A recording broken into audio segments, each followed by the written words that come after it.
So just to give you a bit of an introduction to our lab is the Laboratory of Human Cerebrovascular Physiology, and Dr. Mark Poulin is our principal investigator.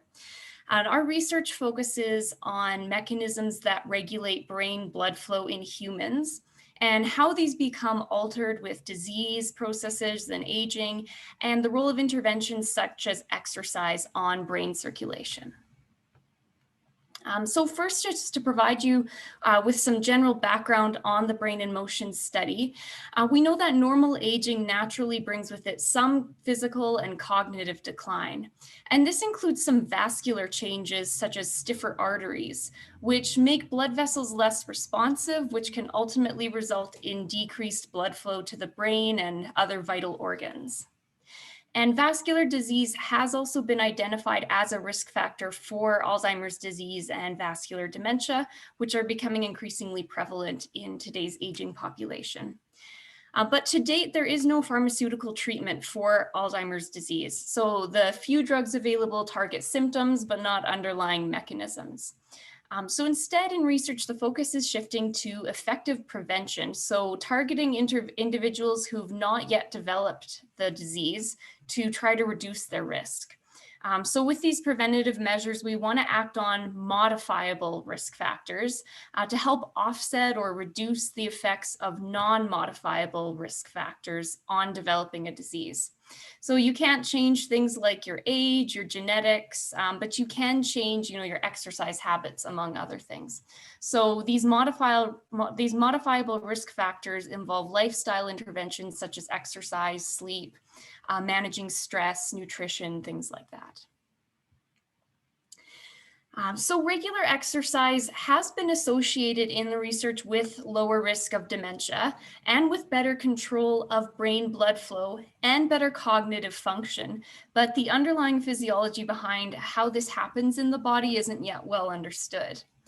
So the graphic here on this slide shows some proposed explanations. So exercise improves brain blood flow at rest, and something called cerebrovascular reserve, which is basically how much you can increase your brain blood flow above rest or above baseline to meet extra metabolic demands of the brain. So how much do you have in reserve? And that this improved regulation of brain blood flow leads to improved cognitive performance through a combination of several vascular and neurological mechanisms listed here in the third panel. So with brain in motion, we want to better understand the relationship between vascular health in the brain, so brain circulation, cognitive function, and exercise. So the goals of the first Brain in Motion study were to study the effect of a 6-month aerobic exercise program on fitness, brain blood flow, and cognitive function, and to determine the extent to which any of these changes persisted 6 months after completing the exercise intervention. And our participants were 206 healthy sedentary older adults aged 55 and older. So here on this slide is a timeline for the Brain in Motion 1 study, which was an 18-month study. So after enrollment, participants completed 2 rounds of baseline testing, 6 months apart with no lifestyle change in between those 2 baselines, so kind of like a control period. And after this second baseline, they started the 6-month aerobic exercise intervention, which involved 3 days a week of supervised exercise sessions at the U of C gym and then 1 day on their own. And each exercise session had a 5-minute warm-up workout that was walking or jogging and progressed from 20 minutes long to up to 40 minutes long, and then a 5-minute cool down. So in terms of the intensity of this aerobic exercise program, the participants progressed themselves up to working between 60 to 70% of heart rate reserve. So heart rate reserve, for those who are unfamiliar with that, is basically the difference between your maximum and your resting heart rate. So it's essentially how much reserve, how much range do you have to increase your heart rate above where it is at rest with exercise.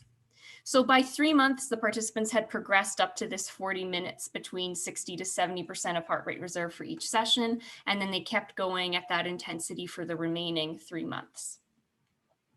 So we tested our participants halfway between the exercise intervention at 3 months, and then again at the end of the exercise program. And then for the next 6 months afterwards, the participants were not given any lifestyle intervention, and then were tested again at the 18-month mark, so 6 months after the exercise program. And right now, we are currently working on completing a 5-year follow-up with these same participants. So the tests and measurements we did with our participants included a fitness test or a VO2 max test on a treadmill, a measurement of brain blood flow using ultrasound, a cognitive and memory tests, fasting blood work. And we also looked at things like genetics, MRI, and questionnaires on mood and sleep, physical activity history, diet history, and social support. So a number of different lifestyle variables under this umbrella that we were looking at. So what came next? After we finished the first brain in motion study, we started looking at how we could build on these ideas for our next study. And what came next was Brain in Motion 2, a randomized controlled trial of an exercise intervention targeted to an at-risk study population. So we were kind of building on Brain in Motion 1. Something we also discussed with our BIM1 participants about the barriers that they experience to keeping up their physical activity after they finish the 6-month exercise program. And from these discussions, we added a health behavior component, a health behavior support component to Brain in Motion 2, just to help address these barriers to maintaining exercise habits. So the goals of the Brain in Motion 2 study are to determine the independent effect of exercise on cognitive performance in our study population, to determine underlying biological mechanisms influencing these changes, and to determine the extent to which changes in cognition, resting brain blood flow, and cerebrovascular reserve persist 12 months after a 6-month exercise training intervention. So again, basically looking at the relationship between exercise and control of brain blood flow in this study population. So our target population was a bit different from Brain in Motion 1. We are looking for 264 sedentary older adults between the ages of 50 to 80 with at least one risk factor for Alzheimer's disease or dementia. So that could be a cardiovascular risk factor or a family history. And this slide shows the timeline for Brain in Motion 2, which is also an 18-month study. So participants will undergo baseline testing after enrollment, and from there we'll go right into the 6-month exercise program. So in this program, they'll be randomized into either an aerobic exercise program or a stretching and toning exercise program. But regardless of which group they're in, they'll be doing 3 days a week of supervised exercise and then 1 on their own. So the aerobic group is the same design as the Brain in Motion 1 study. So progressing up to 40 minutes between 60 to 70% of heart rate reserve, walking or jogging. The stretch and tone group will do a variety of balance exercises, resistance band exercises, body weight exercises, and some stretching. So more, kind of functional exercises as opposed to cardiovascular activity. And at the end of the 6 months, the participants will be tested again immediately at the end of the exercise intervention. And then they'll be randomized to receive, half of them will receive health behavior support phone calls over the next year, which basically the phone calls will go through strategies to help them keep up their exercise habits. And then the other half will be given no intervention. And after 12 months, so at that 18-month mark, 12 months post intervention, participants will complete another round of follow-up testing. And the tests and measurements that we're doing are similar as to Brain in Motion 1. So the treadmill fitness test, brain blood flow test, cognitive function battery, fasting blood work, lifestyle questionnaires. So again, looking at things like mood, sleep, physical activity history, diet history, and social support. And actigraphy, which looks at sleep and activity indirectly. And then we also have some additional sub-studies listed here that participants can opt in or out of. So I say R because the Brain in Motion the Brain in Motion 2 study is still ongoing. We are still recruiting participants. So here's our contact info, email address and phone number. We will also show you this contact info again at the end of our presentation. So if you are interested in finding out any more information about the study, or you know someone who might be interested, feel free to get in touch with us. And that's everything from me. So next, Veronica will speak about some of our results from the first Brain in Motion study.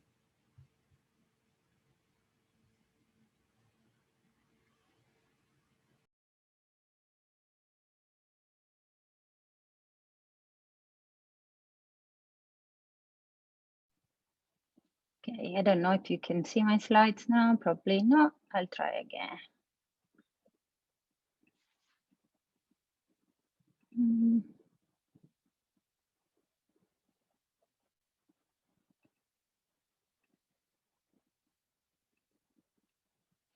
Why is this not doing?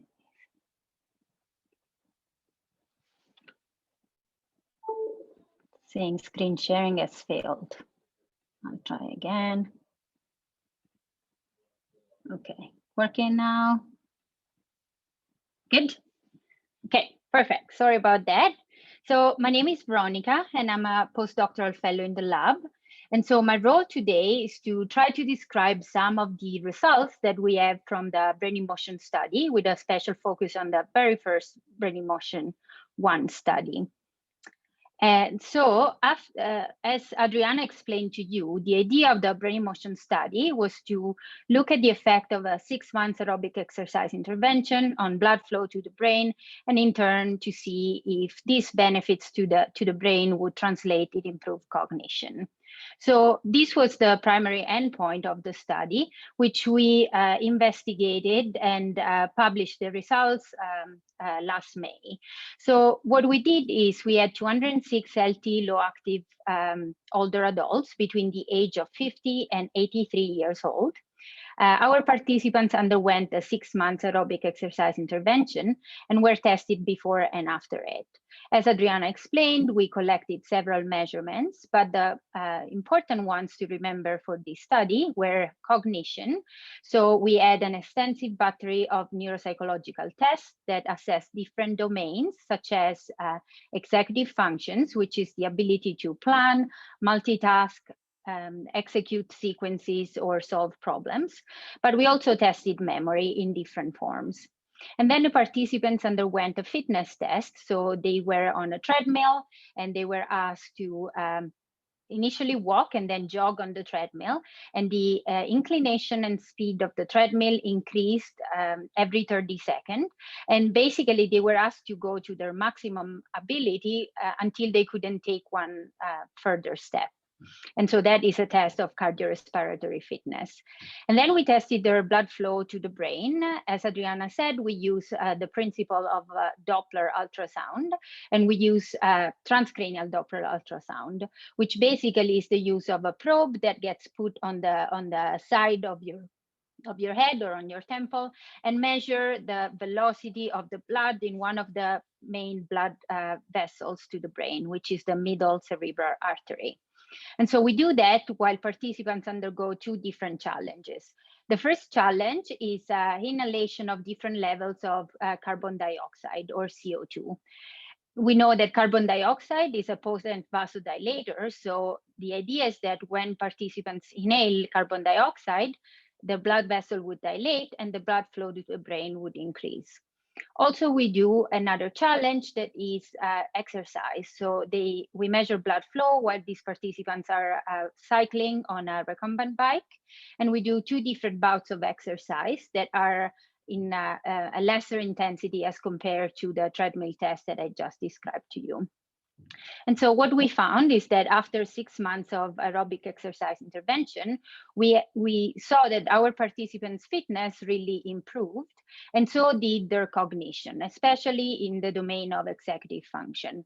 Their blood flow to the brain also increased, and we saw that the increase in cognitive function seemingly is mediated by the increase in blood flow to the brain. So these results, as I said, were published in May in the journal Neurology. This is quite an important journal in the field, and is the journal of the American Academy of Neurologists.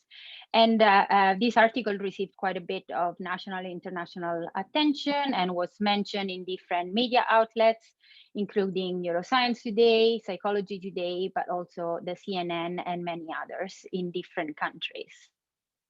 So this was quite a success, and was a study that was looking again at the primary question that we asked in the Brain in Motion 1. However, as Adriana explained, our data set is so rich that gives us the opportunity to investigate other questions. And so one question of interest was how the 6 months aerobic exercise intervention improved sleep quality in our participants, and how genetic status would mediate this relationship. Now, we know that there are some risk factors, so some genetic risk factors for Alzheimer's disease and other dementias. And one of the most important and well-known one is called apolipoprotein E4. So participants that have this gene or this risk allele have an increased risk of developing Alzheimer's disease, especially if they carry two of these special risk alleles. So we wanted to investigate whether there were differences in people that carried the allele versus people that didn't. And so these results were published in 2018 in the Journal of Alzheimer's Disease Report. And so basically, we had our participants are undergoing a sleep study that was done in their homes. As you can see here, this is a quite intensive setup that can measure the brain signals through the brain. So you can see that our participant has some electrodes on his head that is called electroencephalogram. And so we can look at how the brain works during sleep. But also we can have many variables related to how the participants breathe during the night. And this is achieved through 2 respiratory bands, but also an oximeter that measures the level of oxygen in the blood. And then we have sensors on the leg to measure things such as restless syndrome, for example, and sensors on each side of the eyes for eye movements that will help us to characterize some phases of sleep, and other sensor on the chin to see if participants talk during their sleep or move their jaw. And then we have 2 very uncomfortable nasal cannulas that measure airflow through the nose at night. So this is a very comprehensive assessment, and it's basically what you would get if you would go to a sleep study, but we come to your house and we do it in the comfort of your home. And together with this, we also assess sleep in a more subjective way. So we ask a series of questions through a standardized questionnaire to understand your quality of sleep in the month prior. And so when analyzing this study, we see that when looking at the questionnaire, so how people reported about their sleep quality, this questionnaire is called Pittsburgh Sleep Quality Index, and higher score mean poor quality of sleep. So you can see in the black bars here that after 6 months of aerobic intervention, people's sleep was actually better.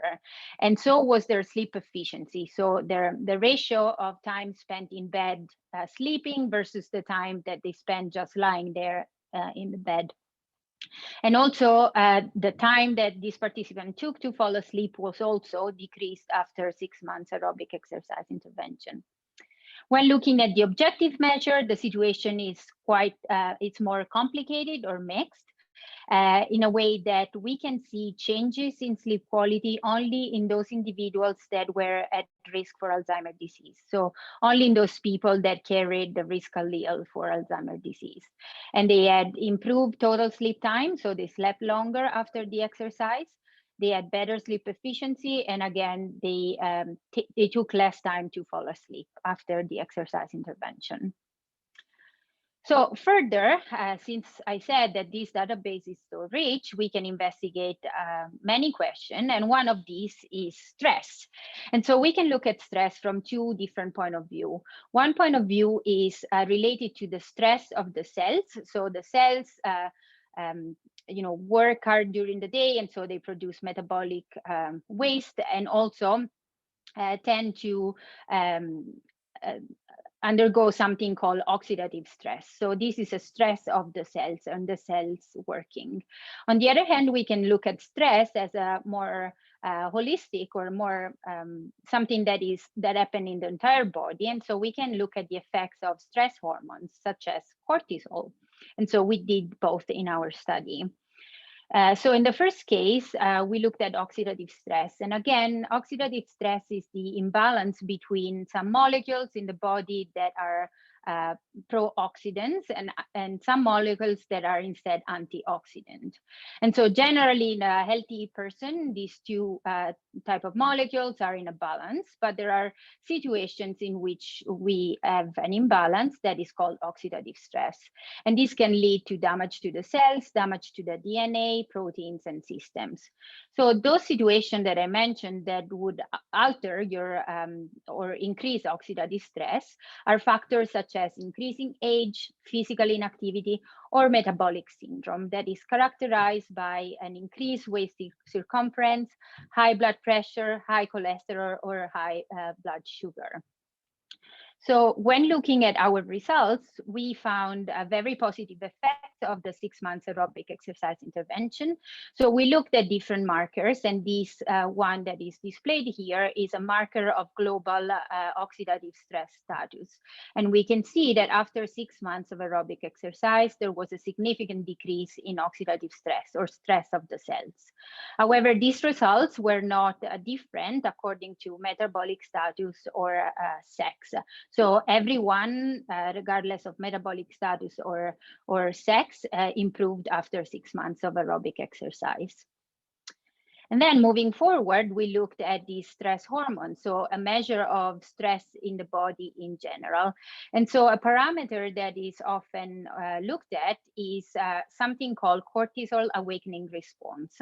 So this is an increase in cortisol that happens 30 to 45 minutes after awakening. And so we have this initial increase of this hormone, but then there is a decrease through the course of the morning. We know that there are some factors such as aging that can increase the basal level of cortisol and flatten this normal response that you have in the morning. Also, the cortisol awakening response can be different in people with cardiovascular disease, depression, or chronic stress. And so interestingly, we found that after 6 months of aerobic exercise intervention, individuals had an increased cortisol awakening response. And so this means that their body was better able to deal with stress, with stress. And that's it for me. And I'll pass it to Courtney that will give you some practical application of the exercise. All right, thank you so much, Veronica. Go ahead and share my screen.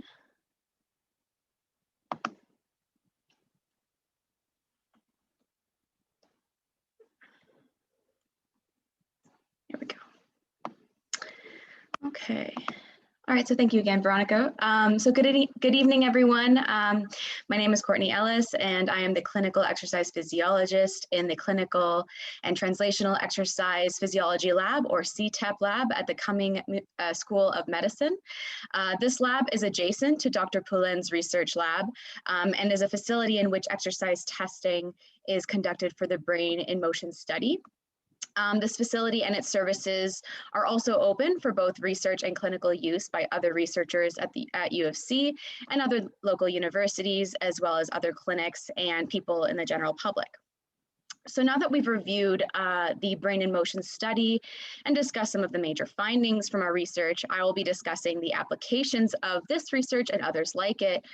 Specifically, I will review the Canadian Society for Exercise Physiology, or CSEP, 24-hour movement guidelines, and use other relevant literature to provide some details on how to implement these exercise guidelines into your daily life. Also, I will be providing some strategies that hopefully will help people of all ages to get and stay active. So the CSAP 24-hour movement guidelines provide evidence-based recommendations for behaviors around physical activity and rest that can optimize your overall health.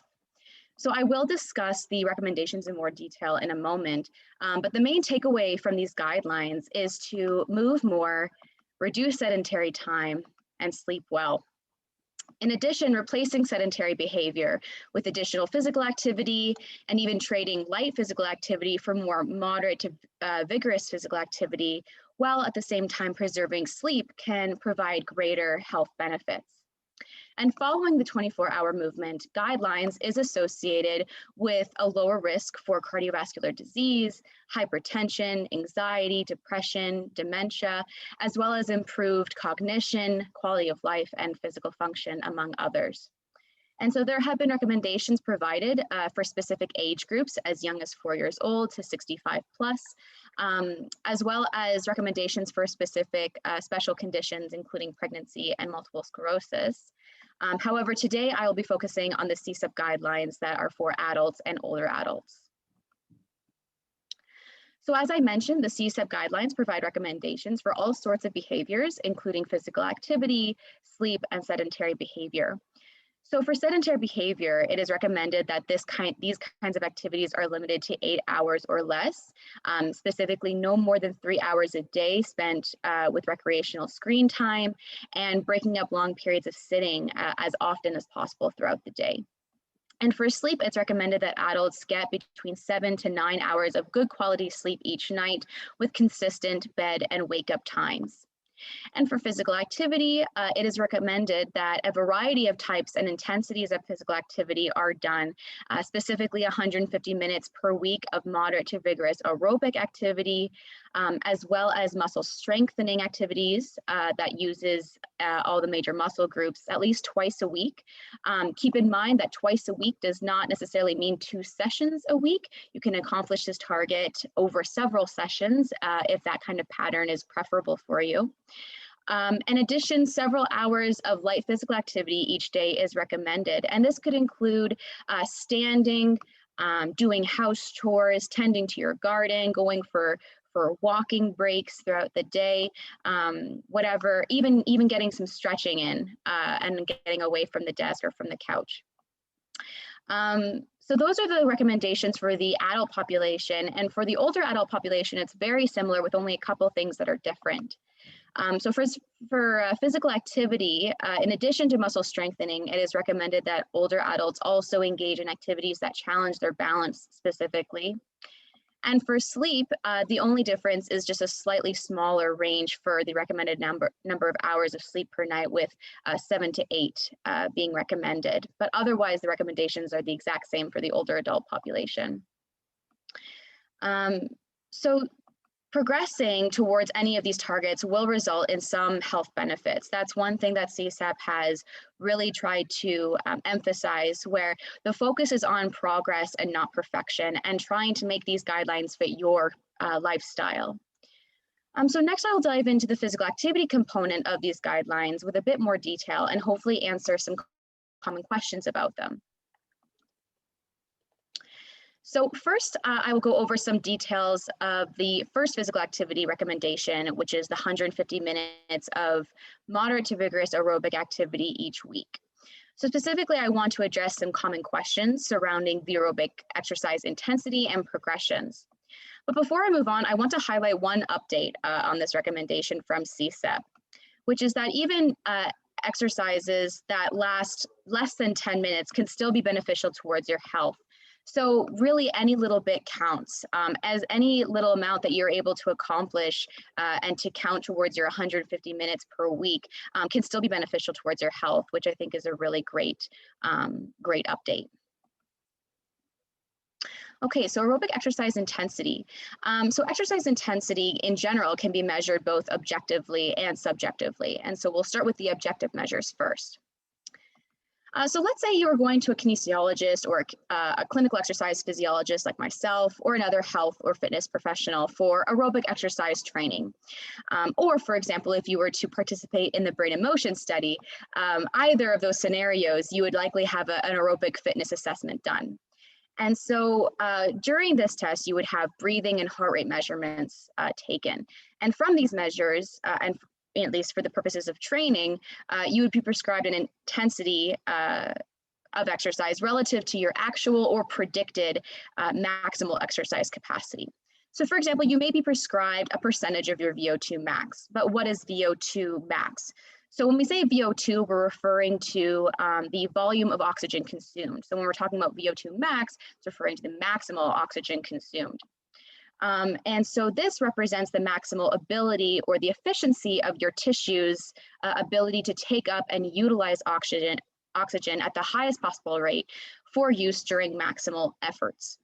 And so what a trainer or a kinesiologist or a health professional might do is provide a workload. So whether that's a speed or an incline or resistance, depending on the equipment, they would prescribe that to match a particular percentage of your maximal effort or percent VO2. You might also be provided a target heart rate range. So the heart rate measurements from an aerobic assessment, specifically maximal and resting heart rates, can be used to calculate your target heart rate range using the formula that's shown in the middle of the slide there. And give or take 5 beats per minute, that would give you a range to achieve throughout your workouts. So you as the client would be able to then measure or monitor your heart rate either manually through palpation or through wearable technologies like Fitbit or an Apple Watch to ensure that you're reaching that prescribed target heart rates. Word of caution though, when it comes to the wearable technologies, they will not be as accurate as the values calculated or collected during a test in a lab. That said, while the values themselves may not be the most accurate, these devices can still be useful tools to continuously monitor exercise intensity throughout your workouts, as well as track your progress over time.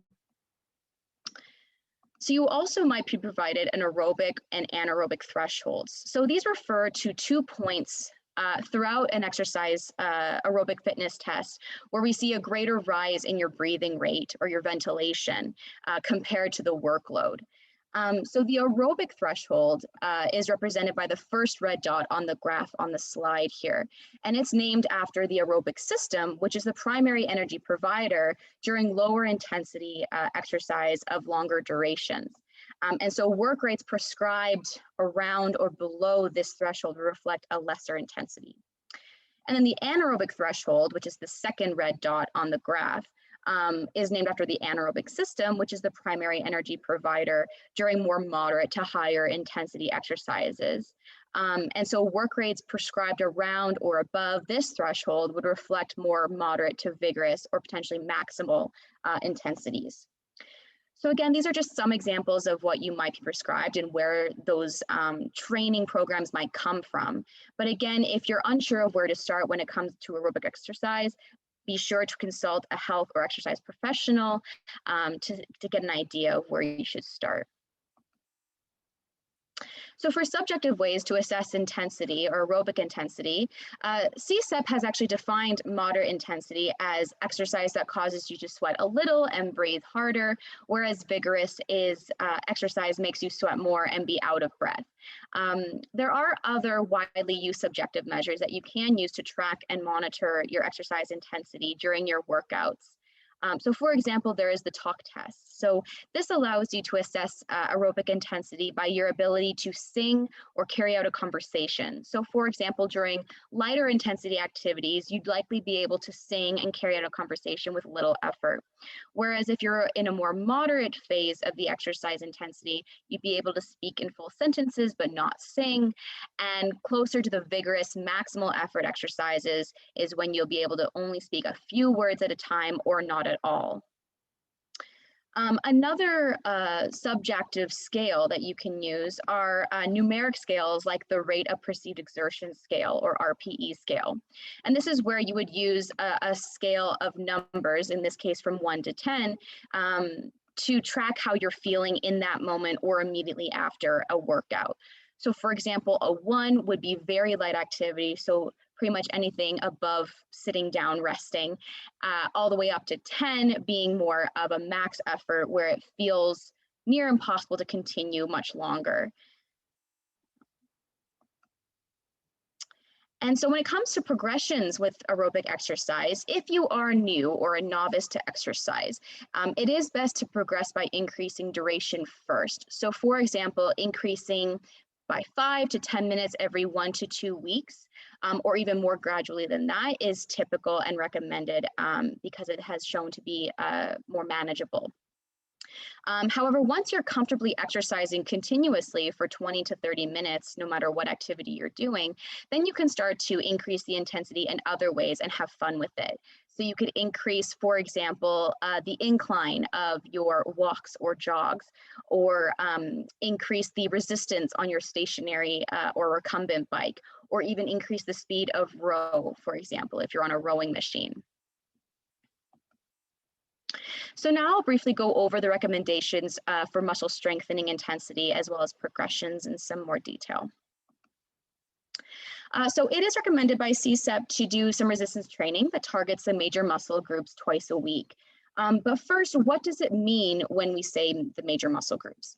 So this refers to the upper limbs, so your shoulders, your biceps or front of the arm, and triceps being the back of the arm, your lower limbs, so your quadriceps or front of the thigh, hamstrings being the back of the thigh, glutes or your buttocks, and your calves, the core or abdominal muscles, back muscles, and chest muscles.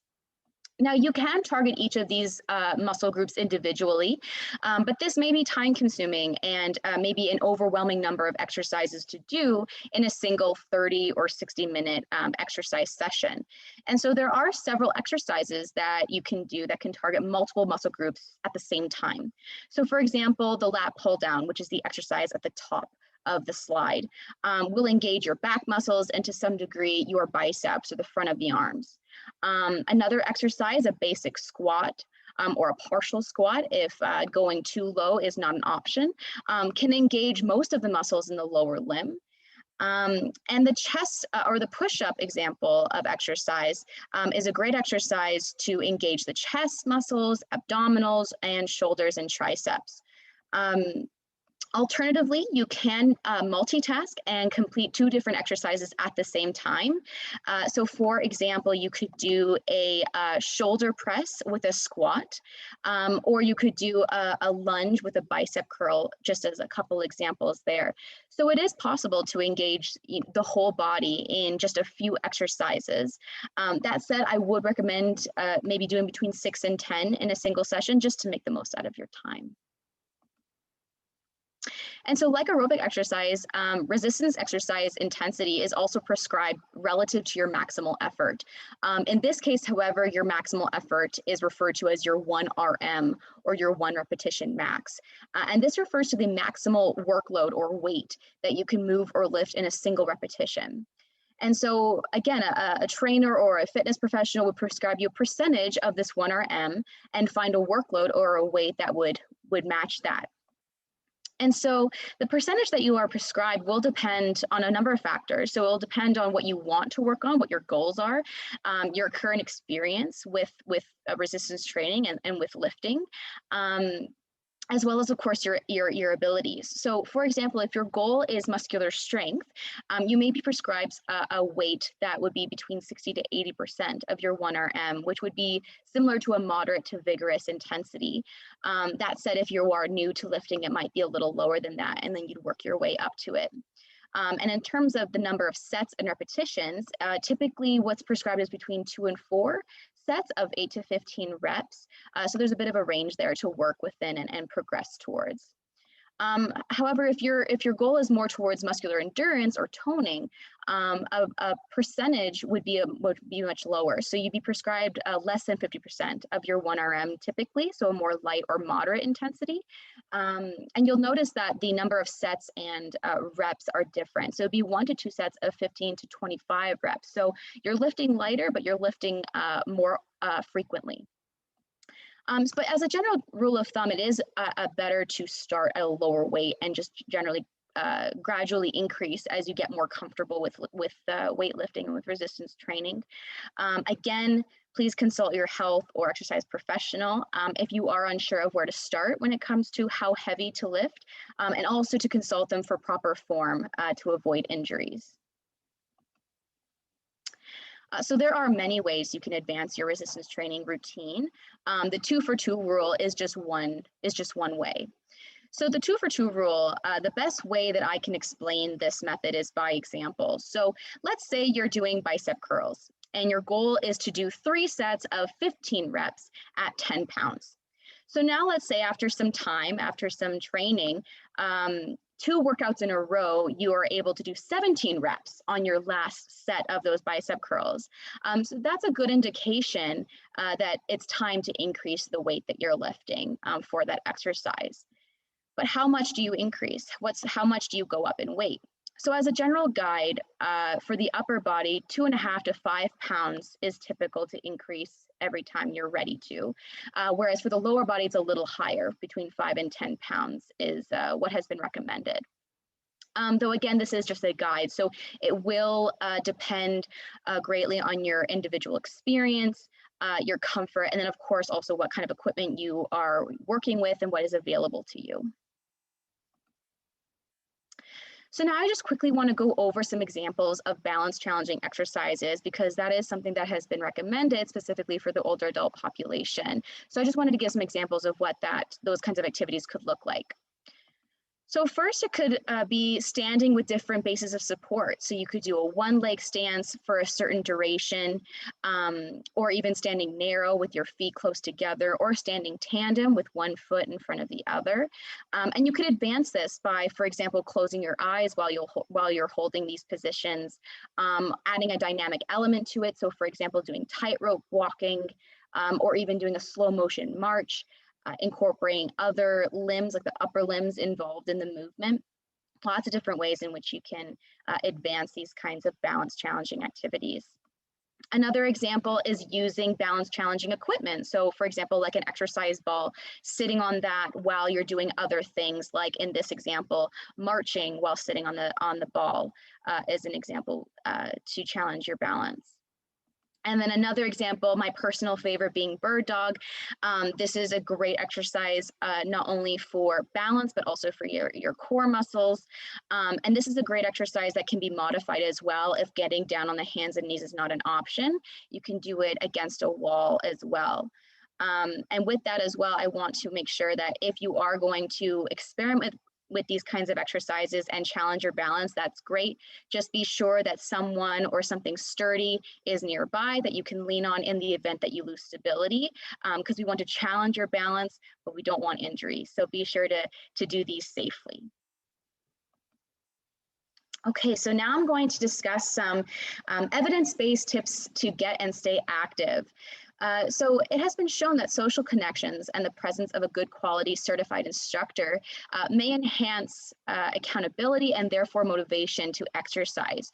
So for example, engaging in group exercises or being active with a friend or family member, or what might be more appropriate in the current climate, joining a partner or group virtual exercise class may be a great way to get and stay active. In addition, it's been shown that personal enjoyment of the activity and attaching value to completing the activity can enhance adherence, for example, to exercise.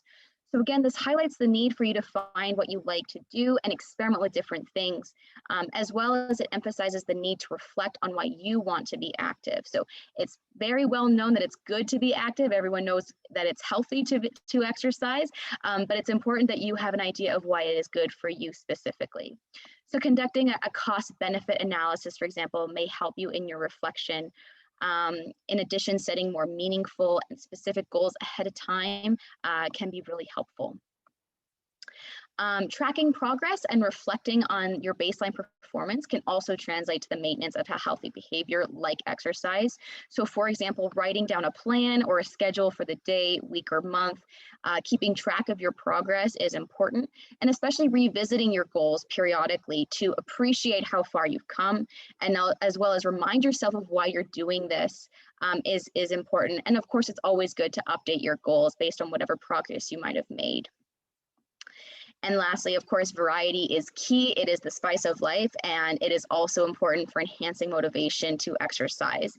This has also been clearly stated by CSEP to include variety as part of your daily exercises and physical activity. So including variety as part of your progressions is a great way to stay active and avoid slumps.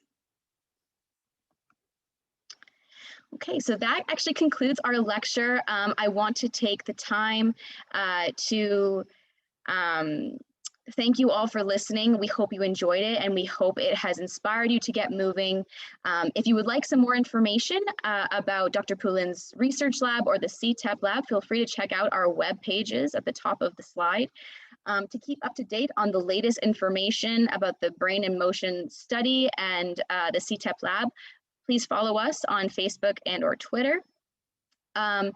And if you would like to contact us to get more information or to inquire about participating in the Brain in Motion study or about the CTEP lab services, our email addresses are on the slide as well. So thank you all.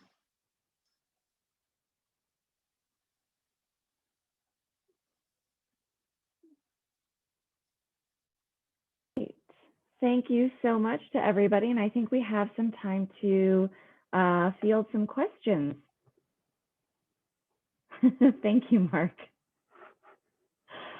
All right, so if anybody has any questions, please pop them on into the chat box, and we'll see if we can get them answered for you.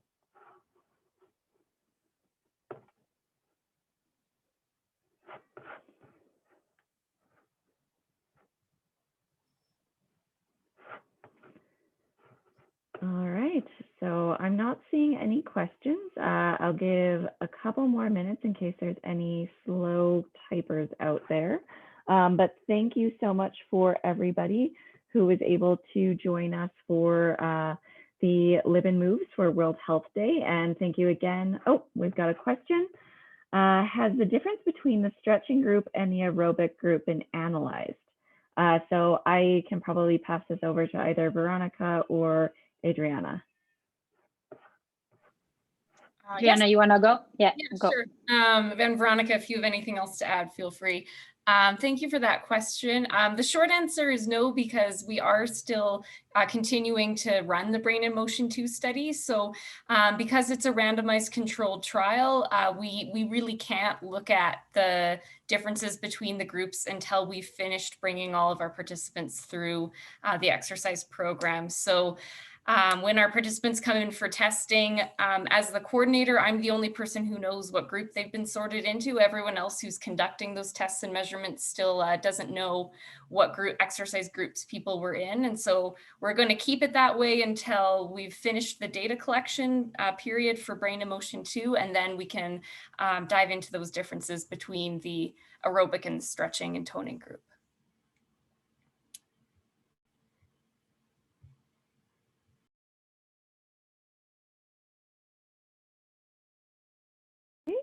So we have a couple more questions now. So, all right, let's see.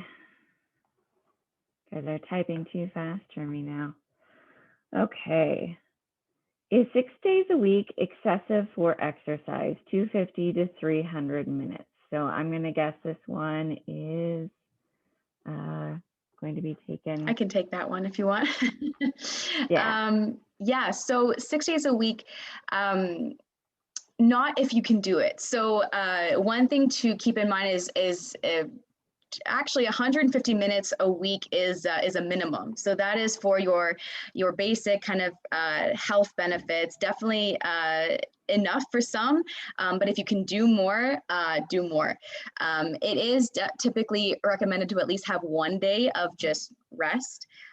Especially depending on how intense you are. So if it's 6 days of light to moderate, you probably could do that almost every day. But if throughout those 6 days there's some more vigorous exercises as part of that routine, it's good to at least give yourself a day of rest. So it's dependent on a few factors, but definitely not excessive if you're able to handle it. Just be sure to give yourself some rest. If you're working out your arms 1 day, give yourself a day of rest, and then you can do them the day following your rest. So it really depends on the intensity, what kind of muscles you're working as well. But at least giving yourself 1 day of rest a week is good. I hope that answers that. And then Courtney, I think there's another one for you here. So curious about the types of exercises that benefit a person most. For example, running versus hiking with elevation. That's a great question. Yeah. Well, for example, I would argue that the jury's still out. I think there are a lot of researchers out there who are trying to understand better the different benefits of different exercises, types as well, or modalities as well as intensities. In general, we have come to the conclusion that anything is good at this point. We still need to know a bit more detail about the different factors and how to address it for each person. But it's like anything. I think whatever gets you moving, whatever something is, it brings you the most joy and makes you come back and do it more, is the kind of modality to stick with.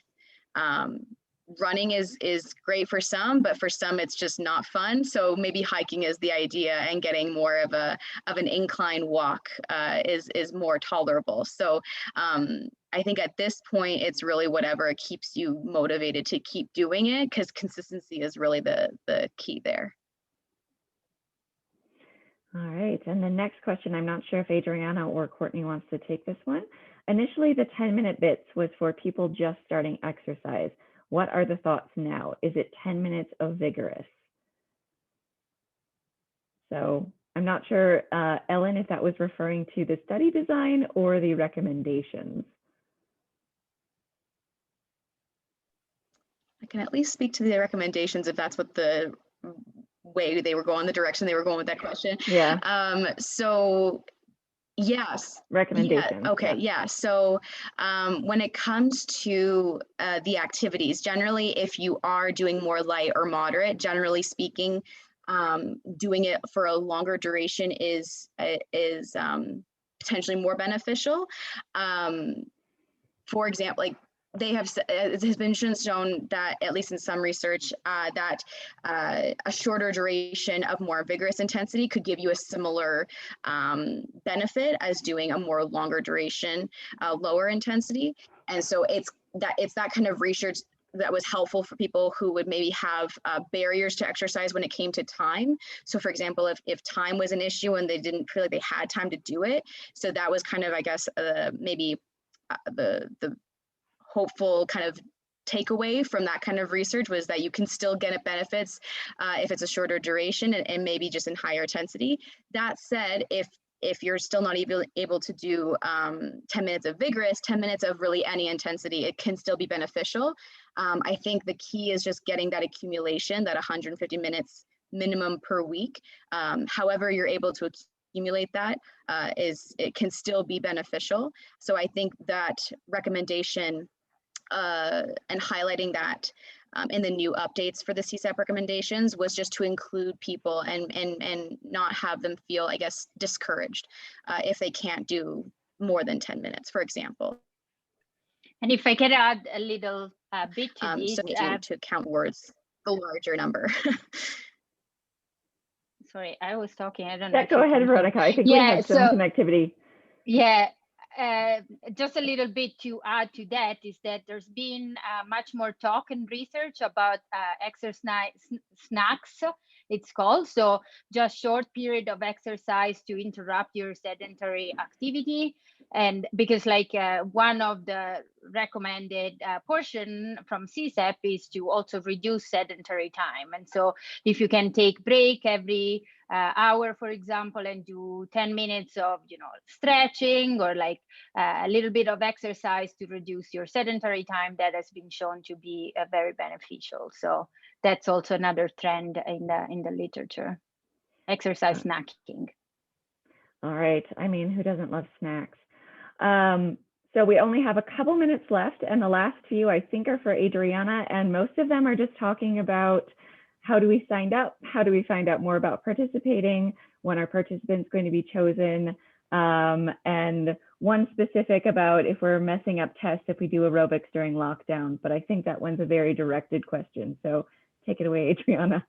Yeah, for sure. I'm happy to quickly go through all three of these questions in the last few minutes here. So when will the participants be chosen for the next study?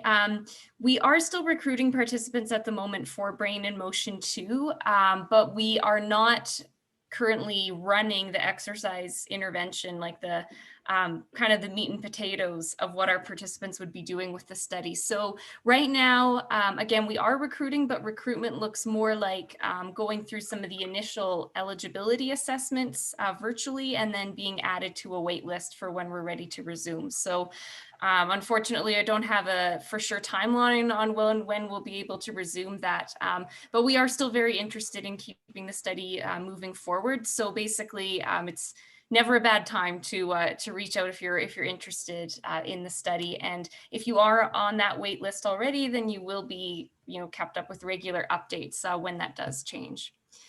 So I hope that answers the first question.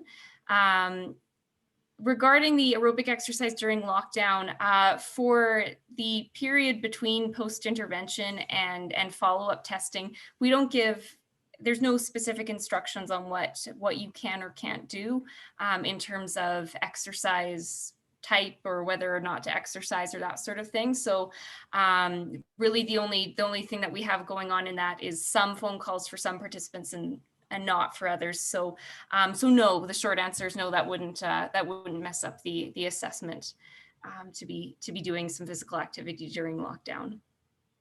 And then the last question here. So yeah, so we do want relatively sedentary participants for Brain in Motion 2. Walking 5 times a week for 30 minutes. If the walking is kind of brisk, fairly brisk, kind of moderate exercise, I would say you might be too active for our study. If it's kind of light strolling around, with the dog, or you can't really feel your heart rate or breathing elevated, then maybe not. When we do our initial eligibility questionnaires with people who are interested in the study, we do ask about some physical activity and kind of get a detailed picture of what you're currently doing. So potentially based on what you've described here, but it might depend on how intense your walking is. Because it sounds like you're already doing a fair bit of walking, which is awesome. Not a bad thing to not be too active for our study. There's a quick question if participants can be 1 year post open heart surgery. I don't believe so. We do have participants who have had, with cardiovascular risk factors, or who have had, a history of, say, coronary artery disease. But we have I think it's 5 years that we request that they've been since the symptom and the diagnosis for the study. So, so no, I don't believe so. I hope that answers.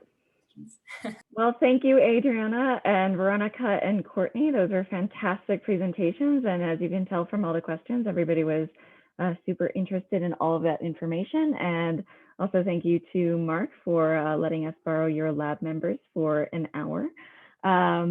Then also, I guess, finally, thank you to all the participants for being engaged and asking all of your questions. I have popped a post-event survey link into the chat box. So if you have time, please fill that out. And if you go through, there's also a couple of links to some of the other Libin Moves events coming up. So in April, we have one event coming up on sleep, which is very, very relevant to what Veronica talked about. And then we've got another one coming up on mental health and cardiovascular disease in May. So hopefully we can see everybody there as well. Again, I want to thank everybody for coming and spending their time with us tonight. And I hope you enjoy the rest of your evening. Have a good night, everybody. Thank you. Bye. Thank you.